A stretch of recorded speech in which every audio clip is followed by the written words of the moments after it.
สบายดีพ่อแม่พี่น้องเบิดสุคนยินดีต้อนรับเข้าสู่ช่องลอนทริปเส้นเก่าเส้นเคยในคลิปนี้มาพบมาพอกันกับบอลอนอยู่ที่แคมป์คลองเนาะเมืองตะแคกแขวงขมวนกะตอนนี้กับบอลอนจะพามาเบิ่งเส้นทางเนาะพี่น้องนี่เส้นทางแคมป์คลองใหม่ไปวัดพระธาตุศรีโคตตาบองหรือว่าพระธาตุเมืองเก่าเนาะเพิ่นอัปเดตแล้วพี่น้องเอ้ยเพิ่นปูยางแล้วเนาะนี่ป้องามขนาดไกด์จะสำเร็จแล้วพี่น้องเอ้ยนี่เดี๋ยวไปเลาะเบิ่งน้ำกันว่าเพิ่นเฮ็ด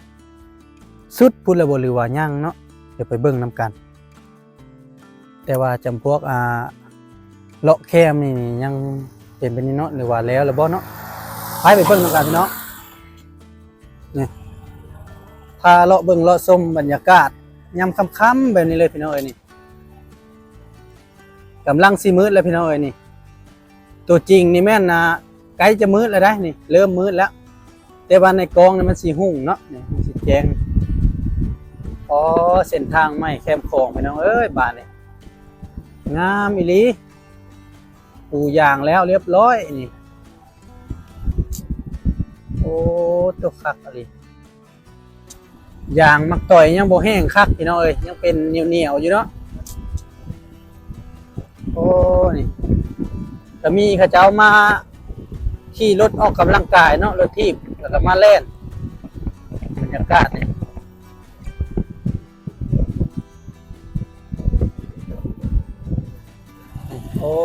คัก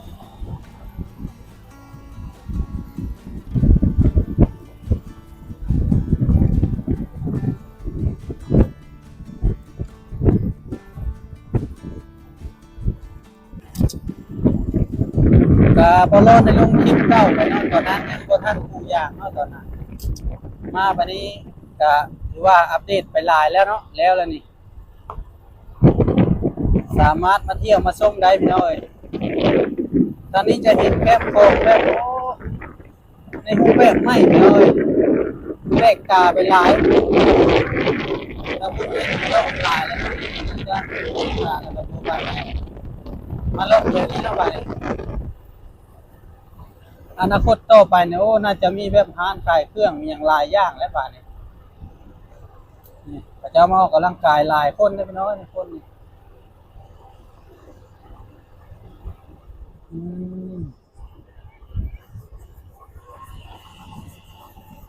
แถวนี้ก็เขตผู้ละพระเจ้าปูยางละ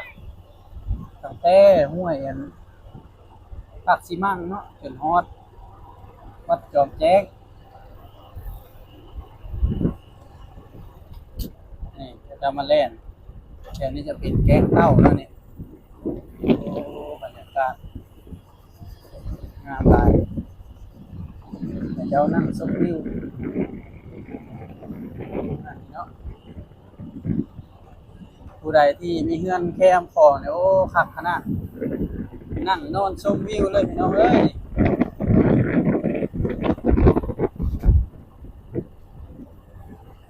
น่าจะแล้วสำเร็จสมบูรณ์แล้วพี่น้อยเนี่ยมาจากพวกไปทางฝั่งนครพนมแต่เว้นตกดินแล้วนะ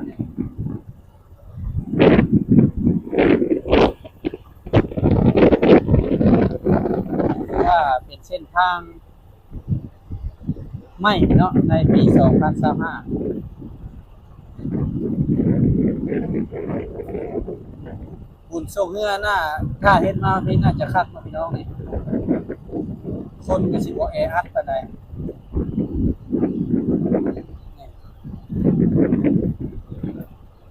เพิ่นจะมีพิธีเปิดทางหรือบ่นั่นน่ะก็ยังบ่ฮู้พี่น้องนี่อันนี้จะเป็นพระธาตุเนาะพระธาตุเก่าแก่เจดีย์เก่าแก่เอาเลาะไป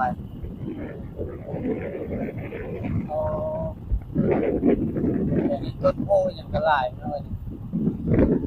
ไอ้จังหวัดวัดจอมแจ้งแล้วเนาะบัดนี้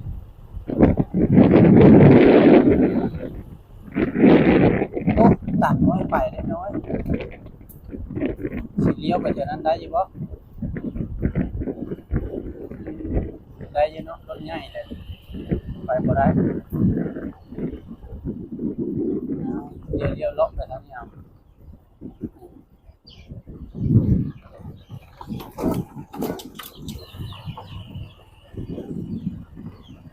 อนาคตเพิ่นน่าจะปลูกยางมาพี่เลยเนาะพี่น้อง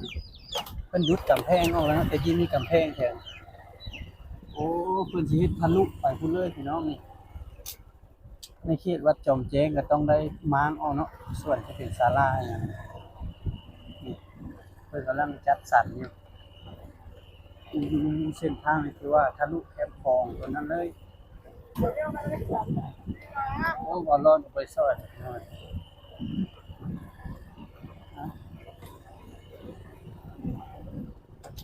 คลิปนี้ก็ใจดำนิดนึงเนาะมืดแล้วพี่น้อยนะโอ้อันนี้ได้ขึ้นไปเนาะเพิ่นหางกระคุดมื้อนี้นะพี่น้องอือโอ้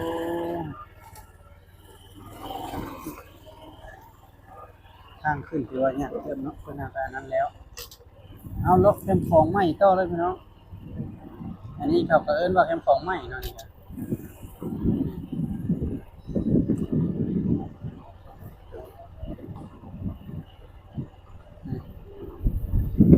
พาพ่อแม่พี่น้องเบิ่งบรรยากาศเส้นทางแคมป์ของยามกลางคืนเลย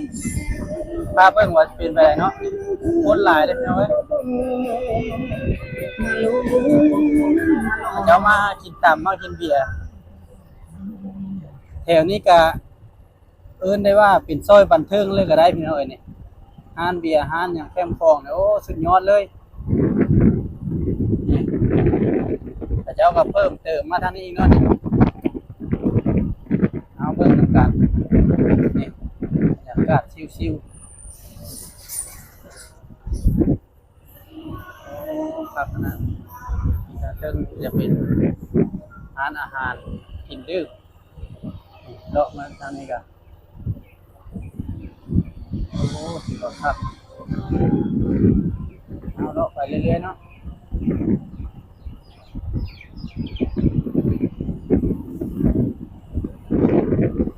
ไป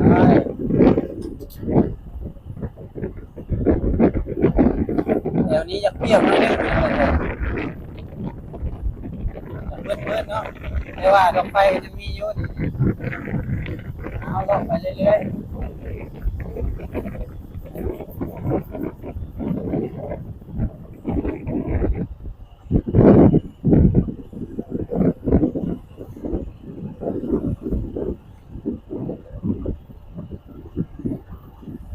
ข้างหน้าคุณก็จะเป็นร้านกำพี่น้องเอ้ย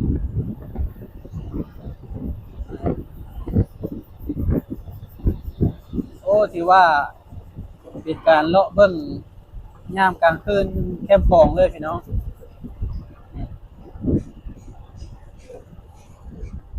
นี่แต่นี่ก็ร้านตามหลายคนโอ้เขาจะมา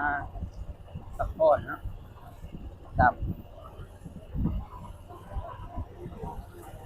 โอ้คนหลายเต็มเลยร้านตามนี่ก็ไปเลาะไปอีกเนาะ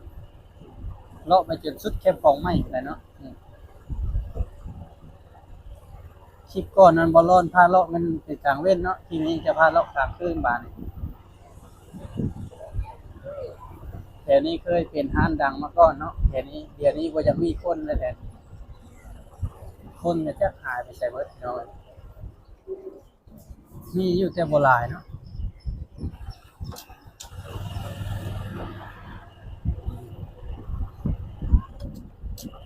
เขาจะมาเล่นพี่น้องเอ้ยออกกำลังกาย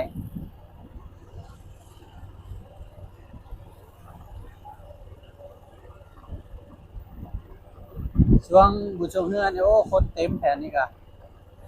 เป็นบ่อนชุมนุมเลยเนาะบ่อนผามไส้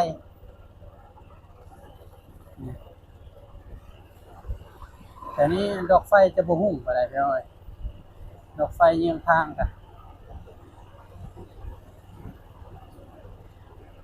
โอ้เขาจะมานั่งลิ้นลายหน้าพี่น้องเอ้ยวัยรุ่นไปแล้วเนาะน้ำเลาะไปเรื่อยๆ ข้างจะมีตึกใหญ่เนาะตึกสูงเนาะหลายชั้นเลยล่ะบ่ฮู้ว่าจะเป็นโรงแรมหรือหยังเนาะในอนาคตโอ้บ่อนนี้คนแห่งหลายเนาะเรามานั่งที่โอ้สาวรอบเป็นกองหลายเนาะ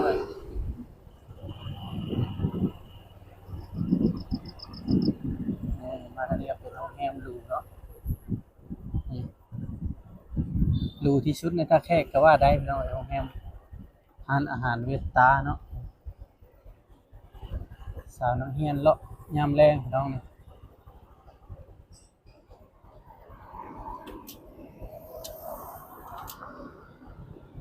เอ่สาวเรียนได้นี่บ่ไปมอได้ละโอ้มห้าเนาะเขาเจ้าได้บ้านบ่เว้นกายมากคือเห็นอ๋อสิเมื่อแล้วบ่ขอบใจสาวมปลายท่าแขกพี่น้องเอ้ยมีแต่คนงามๆเนาะสาวมปลายท่าแขกนี่อ้าวเลาะไปเบิ่งพี่น้องนี่ดูลาฮะพี่น้องนี่ดอกไฟเต็มเลยอ้าวสำหรับคลิปนี้ก็ขอจบคลิปเพียงเท่านี้พี่น้องเอ้ยขอขอบใจพ่อแม่พี่น้องเบิดทุกคนที่เข้ามาเบิ่งคลิปบอลลอนจนจบสุดท้ายนี้ก็ฝากพ่อแม่พี่น้องถ้าผู้ใดยังบ่ทันกดไลค์กดติดตามก็อย่าลืมกดติดตามกดไลค์กดแชร์นะพี่น้องและกดกระดิ่งเพื่อบ่พลาดคลิปใหม่ๆจากบอลลอนเนาะพบพอกันใหม่ในคลิปหน้าพ่อแม่พี่น้องสำหรับคลิปนี้ลาไปก่อนสบายดี